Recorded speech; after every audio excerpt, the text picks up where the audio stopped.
अस्त्र को, पाशुपत्य अस्त्र को हम धारण नहीं कर सकते, क्योंकि हम में इतना बल नहीं है कि हम भगवान से पशुपति अस्त्र लेकर जाएं और अपनी रक्षा कर लें। हम में बल नहीं है, हम इतना तप, हम इतनी साधना, हम इतना व्रत नहीं कर सकते। पाशुपत्य योग भी हम नहीं कर सकते, पर संपूर्ण विश्व के कल्याण के लिए शिव महापुराण में एक पशुपति व्रत वर्णन किया गया कि कुछ नहीं कर सकते तो पशुपति व्रत यदि कर लिया तो बाबा सुनता जरूर है, धारण कर ले वे पशुपति व्रत। पशु कितने व्रत होते हैं, कितने दिए लगते हैं? 6। प्रसाद के 3 हिस्से, 5 दिए मंदिर में, 1 दिया अपने घर के दरवाजे पर।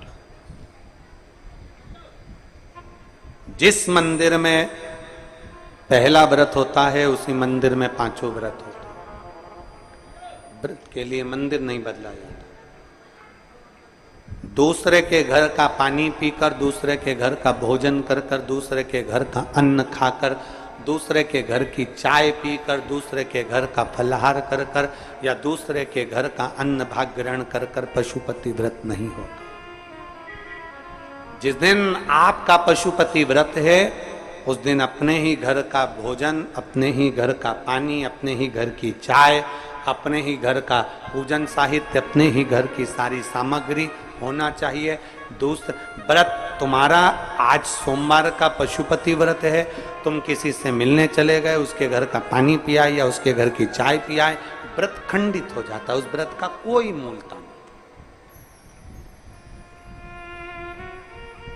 जिस दिन तुम्हारा व्रत है उस दिन पूजन का सामान भी तुम्हारे घर का होना चाहिए, जल भी तुम्हारे घर का होना चाहिए, भोजन भी तुम्हारा, प्रसाद भी घर में। यहां तक कहा गया कि पशुपति व्रत में बाजार का प्रसाद नहीं लाना, घर में मीठा बनाना है। खीर बना लो, हलवा बना लो, तुम्हारी मर्जी पड़े जो बनाओ, मीठा चावल बनाओ, चाहे पुआ बनाओ, तुम्हारी मर्जी पड़े, चाहे तुम मालपुआ बनाओ, चाहे तुम रबड़ी बनाओ, खीर बनाओ, तुम जो बनाओ, पर घर में बनाओ। उतना बनाओ जिसके 3 हिस्से हो जाएं, 2 हिस्से मंदिर में, 1 हिस्सा अपने साथ आ जाए। जब भोजन ग्रहण करो शाम को, वो प्रसाद का जो हिस्सा लेकर आए हो वो पूरा खाओ पहले, फिर प्रसाद लेने के बाद फिर भोजन। पशुपति व्रत में ऐसा वर्णन नहीं है कि तुम नमक नहीं खाओगे या ये नहीं खाओगे या वो नहीं खाओगे। शाम के समय भोजन करना है।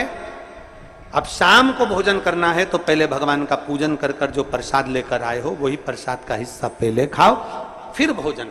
बस इतना जरूर याद रखो कि दूसरे के घर का अन्न नहीं, दूसरे के घर जाकर पानी मत पियो, दूसरे के घर जाकर चाय मत पियो। जिस दिन सोमवार का तुम्हारा पशुपति व्रत है उस दिन अपने घर में रहकर भगवान की भक्ति कर कर भाव से पूजन करो।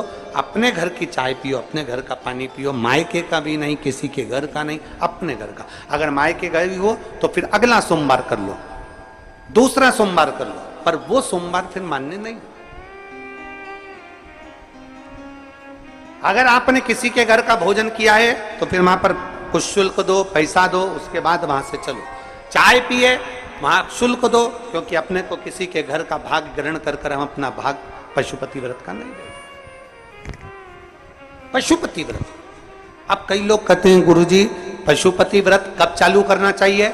शिव महापुराण की कथा कहती है शंकर भगवान के पास जाने का कोई समय नहीं है, शंकर भगवान को भजने का कोई समय नहीं है, शंकर भगवान को पुकारने का कोई समय नहीं है। जैसे मौत का कोई समय नहीं होता उसी तरह शंकर का भजन करने का कोई समय नहीं होता। जब तुम्हारा मन कर जाए, जब तुम्हारा दिल कर जाए, जब तुम्हारा इच्छा कर जाए, तब तुम पशुपति व्रत प्रारंभ कर सकते हो।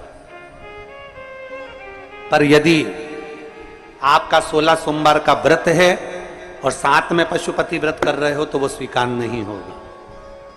तुम्हारी एकादशी सोमवार के दिन पड़ गई और तुम एकादशी का व्रत कर रहे हो और सोचो पशुपति व्रत भी कर लूं तो वो स्वीकार नहीं होगा। पशुपति व्रत केवल पशुपति व्रत ही रहे। पशुपति व्रत। कढ़ाई में जितना सामान बनाया तुमने, जितनी खीर बनाई, जितना सामान बनाया, पूरा की पूरा लेकर जाना। ये नहीं कि कढ़ाई में छोड़कर चली जाऊं, आधा बच्चों के लिए छोड़ जाती हूं, आधे में से 3 हिस्से कर दूंगी ना। कढ़ाई में अगर छोड़कर चले गए तो प्रसाद के 2 हिस्से तो वहीं हो गए, क्योंकि बना तुम शिव जी के लिए रहे थे, बना तुम भगवान के लिए, हिस्सा नहीं छोड़ना।